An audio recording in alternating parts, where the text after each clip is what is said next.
Hello to everyone who's joining.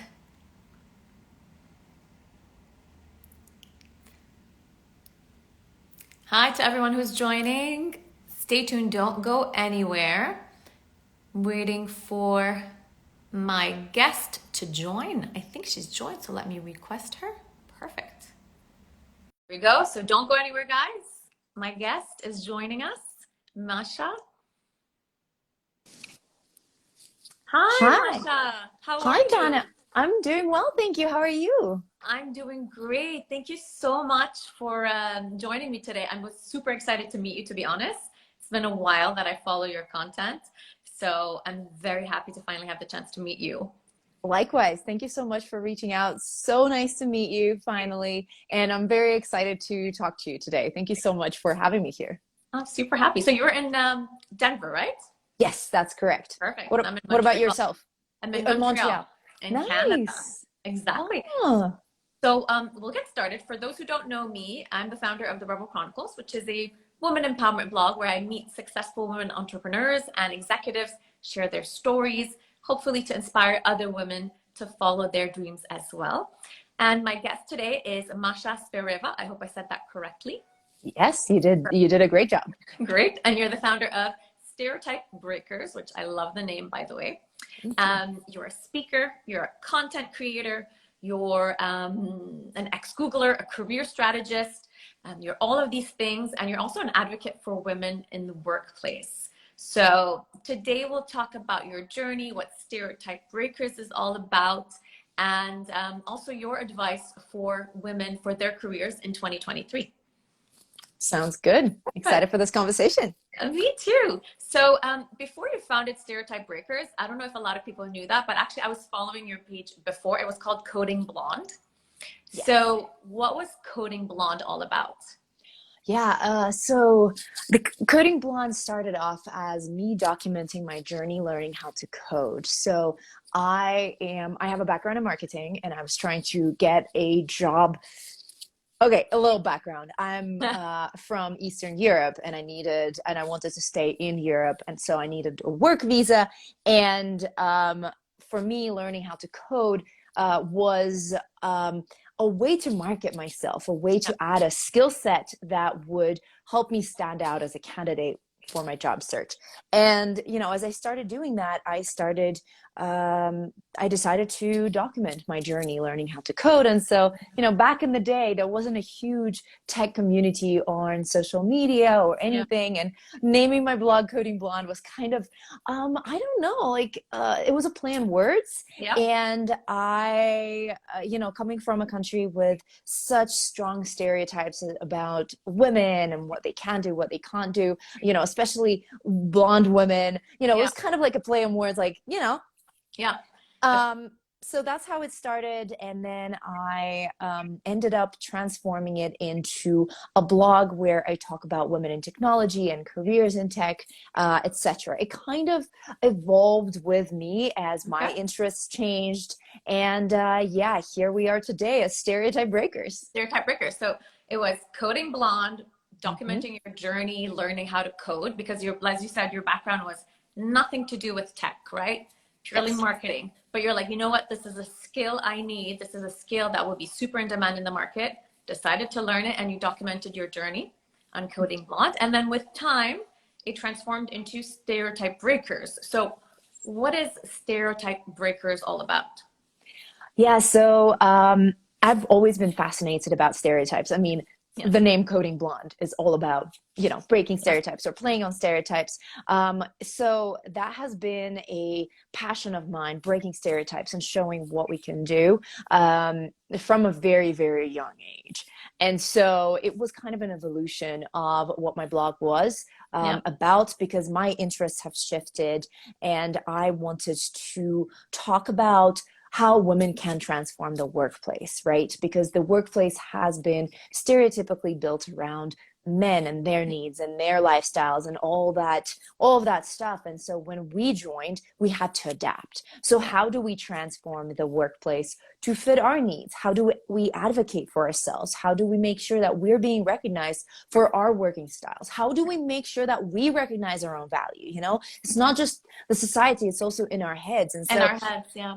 A yeah, lot. and a lot, like Yeah. limiting beliefs and all that stuff, you know. And so Stereotype Breakers is all about giving you the tools to transform the workplace, to transform the way you think about work and the way you think about your own contribution to the workplace. So yeah, it's kind of an evolution, because at the end of the day, this is a personal blog page kind of thing. And so I followed my interests, I followed what my heart told me, and hence the name change, the rebrand, and all those good things. That's an amazing name. Honestly, it's super catchy. And I'm sure you have a lot of people that could resonate with the message that you're putting out there, because you're hugely successful. You have a lot of followers in North America, a lot of people that, you know, through their comments and everything, they interact with your content and they can see themselves in the content that you're creating. So clearly you're having an impact, which is amazing. I was just discussing today, that's why you're saying it's a lot of the time it's ourselves, we put kind of, it's in our own head. I was talking about the imposter syndrome. Oh yeah. And no matter like where you're ranked, women unfortunately have imposter syndrome a lot more than men in the workplace, and we need to fight hard in our mind to kind of get over it. So absolutely. I'm sure you talk about that and all sorts of other things on Stereotype Breakers. Well, absolutely. I've been following your stories and I saw that you're working on a course, right? Yes. So what is this course all about? Yeah, so the course is called Professional Recognition Lab, and it is launching tomorrow. So currently, oh my tomorrow. God. Tomorrow's Thursday. Thursday. Yes, Oh, it's launching tomorrow. It's kind of like a soft launch. I wasn't doing a big thing for it because I'm just lots of things going on, and I'm not trying to draw a lot of attention to it. But it's currently on pre-sale. So whoever is watching it and is like, oh my God, I resonate with that, you can get $20 off if you buy it until where do they go? Where do they go to sign up for the course? A link in my bio will lead you to it. So it's called Professional Recognition Lab, and it's essentially designed to help you get the recognition that you deserve professionally. And of course, you know, this translates into personal life, etc. But I know that, and the thing is, what led me to create that course is my own experience of really focusing on my performance and being like, you know what, it's meritocracy. My performance will speak for itself. I will get the promotion that I want. I will get the salary bump that I want. I will get recognized. I'll get rewards and all that stuff because I'm such a hard worker. I work hard. I care. I do all of these things, and, you know, good things will come. Well, guess what? It doesn't work that way. It doesn't work out that way. Exactly. No, your performance contributes to only 10% of your professional success. Unfortunately. 10%, which means that the rest, the 90%, you are not accounting for. You are not, you're not controlling that 90%. And so this course is all about helping you control that the rest of your professional success, the 90%. And it's all about helping you understand your value, understand who are the key decision makers that you need to communicate it to, how can you communicate it efficiently, giving you strategies on how to align yourself with those key stakeholders in your organization. And it also gives you a lot of actionable advice and exercises on how to build your personal brand that will then open doors for you. Okay. I mean, look, when you say personal brand, you mean like your personal brand even at the workplace? Like what, you know, who is Masha at the workplace? What do people see her as? What is her value? So it helps you kind of design your personal brand in the exactly. workplace. Okay. Exactly, because, you know, we think that personal brand is, you know, one of the pages that you and I have, right? That's the personal brand. Everybody has a personal brand. Yeah. Because a personal brand is how people perceive you. Yeah. And if you are around people, if you interact with people, people will perceive you.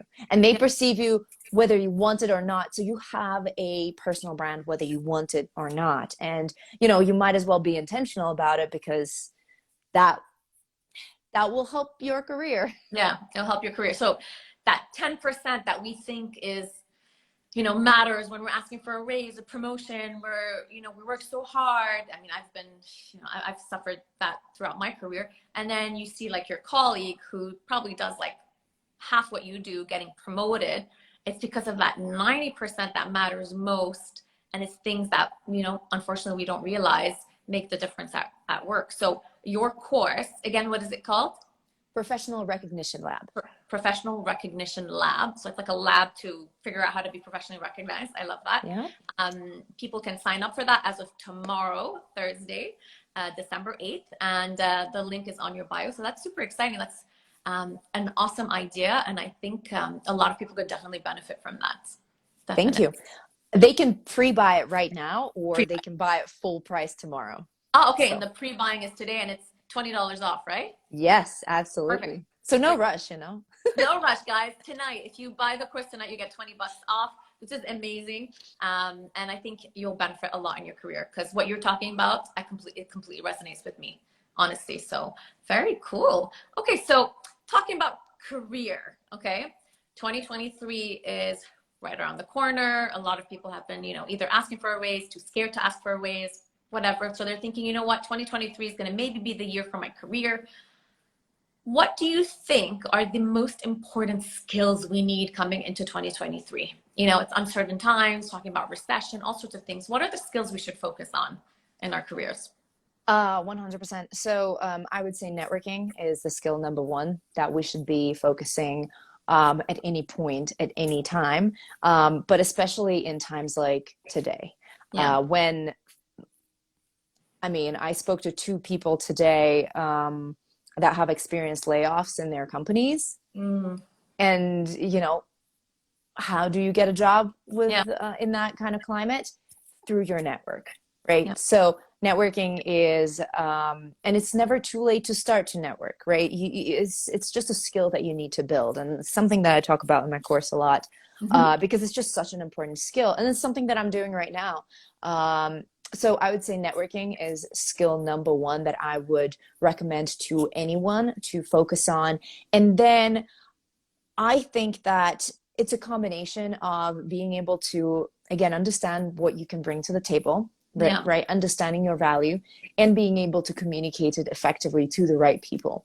I think that those are vital skills.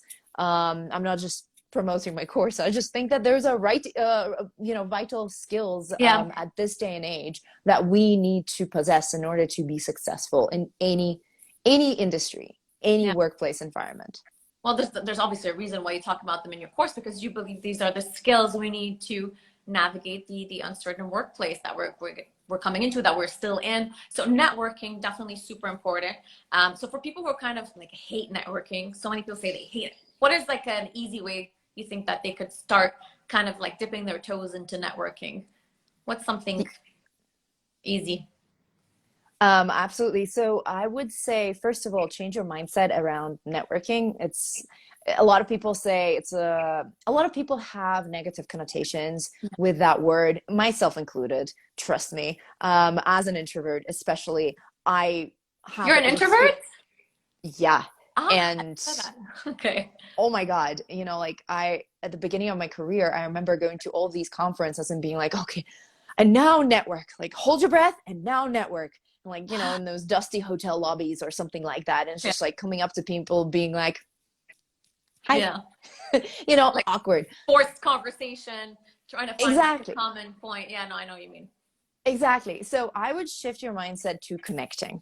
You know, from networking to connecting, you know, building a connection with another human, because we're all human and we all have our own interests, our own problems, our own, you know, things that we celebrate, our own lives. And so think about connecting with the other human on something that you share, something in common.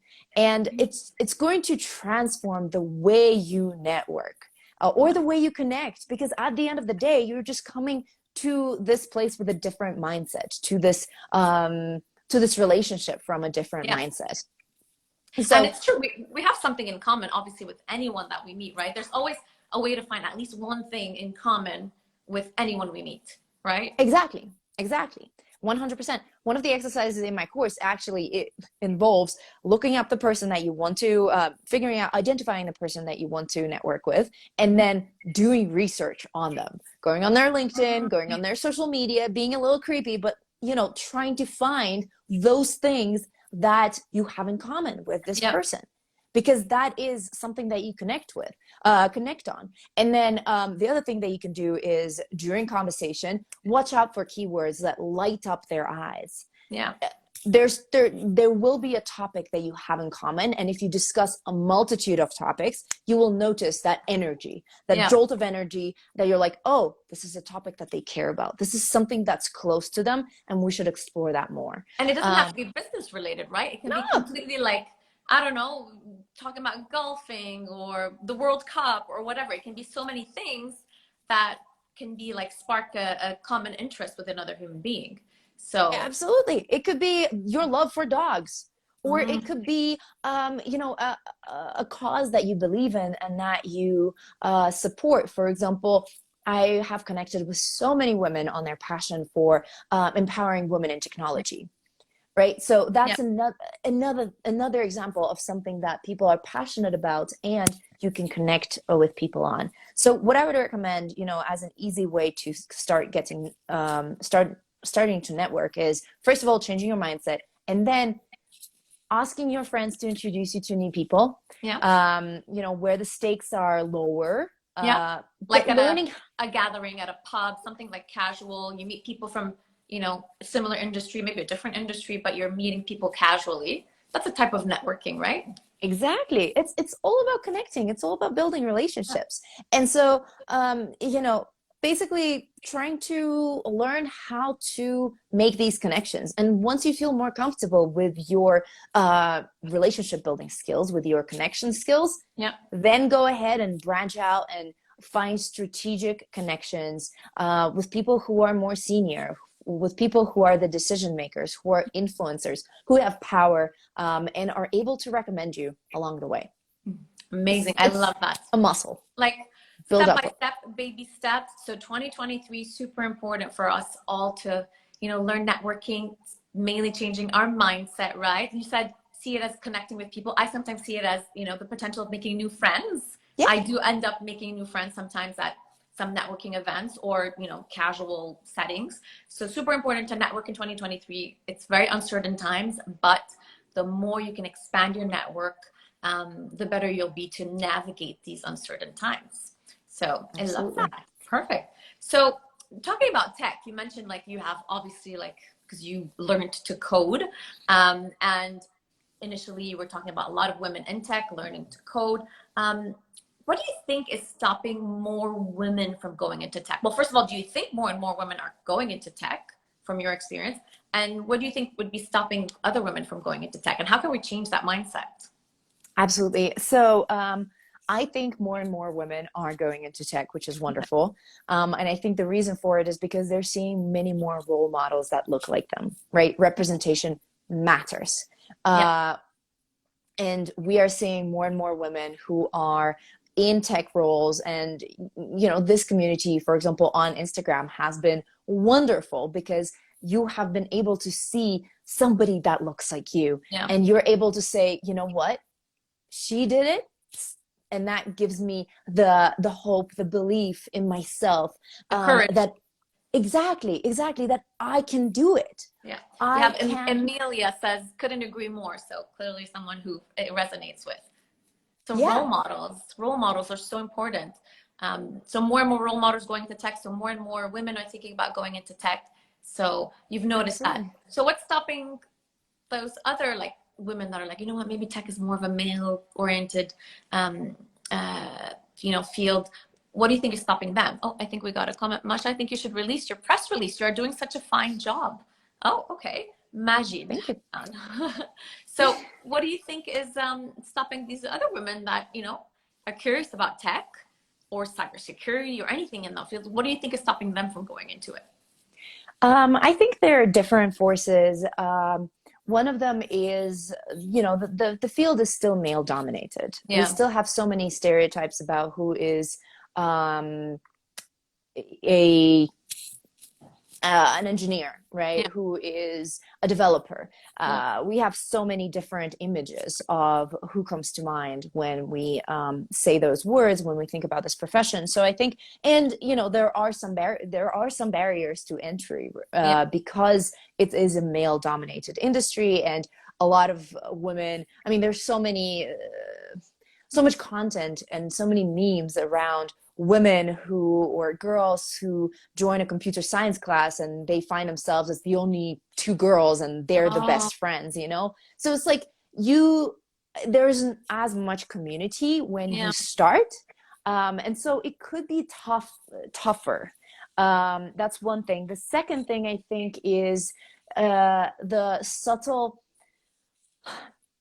biases and the stereotypes that we end up developing in our own heads about what we can and cannot do. I mean, I there's a part of me that thinks I should have done computer science, and so in my bachelor's degree I did economics, and it was the next door building to a computer science What stopped you from doing building, science? because I never thought it was for me. I never thought of that being a field for me. I always thought it was, you know, for some nerdy guy. And that and it was a stereotype in my own head, Yeah. which is absolutely crazy, but it is true because of the subtle things that society feeds us. However, that is being broken by all of those role models Yeah. that showcase that it is a place for women to be in. And, you know, that's why I'm absolutely loving the energy that is happening Yeah. all over the place. There's a And shift, but it's a slow shift. yeah, Like I it's work with a lot of developers, and I have to be honest, it's a lot of men. And so when I mhm, see a female developer, I'm like, wow, like it's kind of refreshing. And we need more and more of those so that other women feel like, you know what, they can see themselves in the role, and more women slowly go into tech. But I guess it's going to take some time, right? absolutely. It's going to take some time because, you know, all of this content started being very popular on social media not that long ago. And so while it has inspired a lot of women to go into computer science or to change their careers halfway, maybe, Yeah. at this point, it's still going to take time until we really see the effect of it. And I think it's going to be a snowball effect, you know. The more women are posting about it, the more women will choose this as their profession. The more women choose it as their profession, the more women will see. And you know, They'll it's have just going role to models, and it will be a snowball effect. Totally. exactly. Ah, amazing. Well, I did get a few of a few audience questions about, because since the topic is all about our career in 2023 and how to navigate uncertain times and make sure we have all the skills we need for 2023. So I'm going to ask you a few of the questions that I got. So someone asked, I've been searching for a job for months now, and every time I do 1 or 2 rounds of interviews, they always tell me at the end I'm not selected. What am I doing wrong? What should I do to maximize my chances of getting the offer? So what do you think? I mean, Great obviously question. there's a lot of reasons potential, but how can someone like avoid that frustration? How can they maximize their chances? I think that the main thing, you know, like it just reminds me of, I don't remember the exact definition of insanity, but it's like doing the same thing and Repeating the same expecting thing over and over and expecting different results. Yeah. exactly. Yeah. So I would take a step back and try to see how you could collect any information about how you are performing in those job Mm. interviews, right? Feedback directly from the recruiter. Feedback directly from the recruiter. You know, remembering what questions they've asked you and telling them back to your friends and asking for feedback from that standpoint. I don't know, maybe finding people who are currently working in the roles that you are interviewing for and asking them about their day to day and asking them about certain things that you know you should watch out for in those interviews, collecting as much data and also your own gut feeling whenever Yeah. I have an interview. And I always know which question I messed up on, Messed up on. Yeah. you know, like looking back I'm like, okay, this was the question that Yeah. messed me up. So collecting data from as many sources as you can collect it from, and then analyzing, trying to figure out what do we do differently this time, Yeah. right? Because just, trying to throw it at the wall and seeing what sticks is gonna probably frustrate you even more, and it won't exactly work, right? exactly. So you have to try things differently. So Mm-hmm. if you're interviewing a lot, not getting the job, you have to see what is it that, is in your blind spot. And I love that. So you could get feedback, either feedback. Sometimes recruiters are quite open to giving you feedback, or making you understand, like, why is it that you're not a right fit? Because sometimes it's a question of fit, right? For the job. Or, talking to your friends and telling them, well, this and this and this is what I answered, and what do you guys think? And trying things differently the next time. So I love Absolutely. that. Very good piece of advice, Masha. Thank you. Someone asked, how can we recession-proof our current job? So I know we talked about networking a lot, but let's say you're in a job and you want to keep your job. And what can we do to, make sure we maximize our chances of being able to navigate, a potential recession and keeping our jobs? Well, this is a question that, I just spoke to two people who have experienced layoffs in their companies today. So my first response is, your job is never safe. Yeah. That's my first response.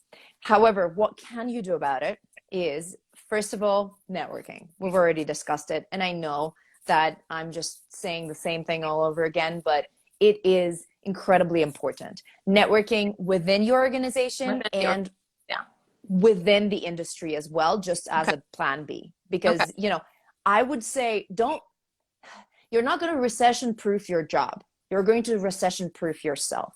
Yeah, true. So your job,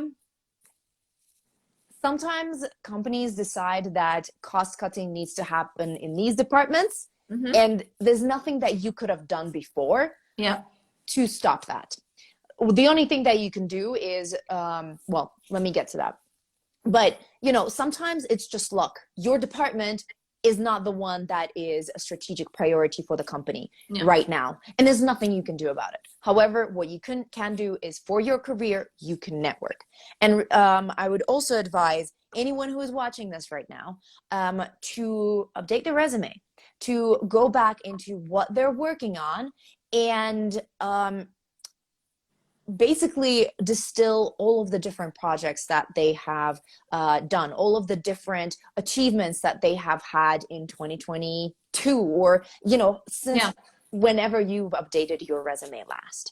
I would do that just so that you're prepared, just in case you will feel better about yourself. Now, what can you do within your organization? You can also network within your organization.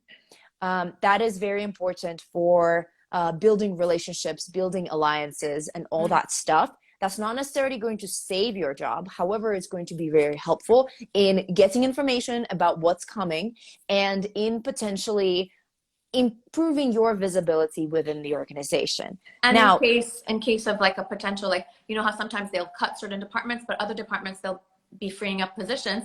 You might be like in someone's mind for that potential position in case you need to shift. So absolutely. Yeah. Absolutely. And then, the other thing that you can do within their organization, we know that you work hard, right? But you got to be able to communicate it to those people who make decisions ultimately, right? You got to make sure that people know your impact. How much you are saving the company money or something like that. Because once they know your contributions to the company, and like real contributions to company's goals, to the metrics that the company cares about, then you are improving your chances of being the one person from your team that doesn't get let go. Or you are improving your chances of getting transferred to another department, like you mentioned, right? Because you are such a vital part of the organization, and the organization can see the return on investment when it comes to keeping you employed. So it's not only important to work hard, but it's kind of like really important to make sure your accomplishments are loud and clear to everyone. So it's like almost bragging, but in a nice way, about the things that you're accomplishing, because unfortunately that's the name of the game, right? It's more important to talk about your accomplishments sometimes than actually get it done. So that's a great way to kind of quote unquote recession proof your current job. And as well, network, make sure your CV is ready, everything is ready in case of a plan B necessary. In case you do let go. There was a question, Majid, I think we answered it. How can we get rid of these kinds of rejections on interviews? So I think you've already answered that when we talked about, getting feedback to figure out why are you getting rejected on interviews. So you can do things differently next time. One last question that we'll take, because we're already out of time. So one question I did get is, and I think this is something we talked about at the very beginning. So I feel I lack confidence in my skills at work. No matter what I do, I'm scared of looking stupid. How can I get over this? Okay, so I have two things for you. First of all, confidence is a muscle, and it's not going to build itself. You are in control of building your confidence. So continue doing it. Continue recognizing that you are pushing yourself outside of your comfort zone, and that's amazing. Adopt a growth mindset, and I highly recommend reading the book Mindset by Dr. Carol Dweck. It's amazing for anyone who's struggling with imposter syndrome. Secondly, imposter syndrome. My 2 cents on imposter syndrome, the way I see it is, instead of trying to avoid it, try to lean into the fact that whenever you feel imposter syndrome, that means you're outside of your comfort zone. That means you're pushing yourself. And that's a good sign. That's a sign that you are growing. That's a sign that you are stretching and you're doing something above and beyond what you would normally do. Because so many people stick to their comfort zone, right? So when you feel the imposter syndrome, it means you're actually going above and beyond your comfort zone. So you're saying, so we have to recognize exactly. That. Okay. And yes, recognize that and be proud of yourself for doing that. Don't run away from it. Yeah. Do it and build that confidence muscle. But how can we build that confidence muscle? Just to finish off on that, how can we build it? Is it by, recognizing our accomplishments and telling people about them? Is it, listing them out? And when you have your weekly review with your manager going this week I accomplished this, how can we, what are some practical ways we can work on our self-confidence? There's no one, recipe for it. I would say, first of all, doing what you're scared of doing. For example, I'm an incredibly shy and introverted person. The way I was able to start public speaking is by starting to do it. And, there was a part of it that was fake it till you make it kind of thing. Exactly. Yeah, I like that. So, I was just in front of audiences. I was shaking. I was sweating, I was everything. But you know what? I did it. And doing it over and over again, my brain got used to the fact that this is not endangering my life. So you know what? Okay, no more fight or flight response. Don't get me wrong, I still get butterflies, but I push through it. I've learned how to push through it. That's the first thing. And then the second thing, yes, recognizing your value, like you said, understanding what you can bring to the table is really helpful. It really helps with the imposter syndrome and reminding yourself that you can bring a different perspective. You can bring a different angle. You bring different value to anyone else because you have a unique background and you have something unique to offer. So, it's figuring out what works for you and pushing through despite that fear, because that fear at the end of the day, think about it. That fear is an evolutionary mechanism to keep us alive. It's a survival thing because our brains haven't evolved past danger is physical danger. It's because, the lion is about to eat me or something like that. No, what's the worst thing that's going to happen? You're not going to do a phenomenal job at this presentation. You're going to get feedback and you're going to no one's going to have a way to improve. No one's going to kick you out of the room. But I think we're harder on ourselves than we realize. So one thing people can keep in mind from what you're saying is, imposter syndrome, we all experience it. All of us, I think, even from the chairman of a huge company to anyone at one point experiences imposter syndrome, and you can work on it to experience it less. with the tips that you've mentioned. Well, Masha, it was honestly such a pleasure chatting with you. You give us so many amazing pieces of advice for our career in 2023. And we talked about Stereotype Breakers and your course. So for anyone who joined now, your course has a special $20 off today and is officially launching tomorrow, so that you can basically work on your career, on that big chunk of your career where we don't realize adds a lot of value, so that you can progress, get a raise, get promotion. So check out the course on Masha's site, Stereotype Breakers. And it was such a pleasure talking to you. Honestly, I've learned a lot. I hope everyone learned a lot. And I'm so happy we finally got to meet. Likewise, Dinah. I'm so happy that we got to talk. This was so much fun. Thank you very much for having me. Thank you so much. Have a good evening. Bye. Thank you very much. You too. Bye. Bye-bye.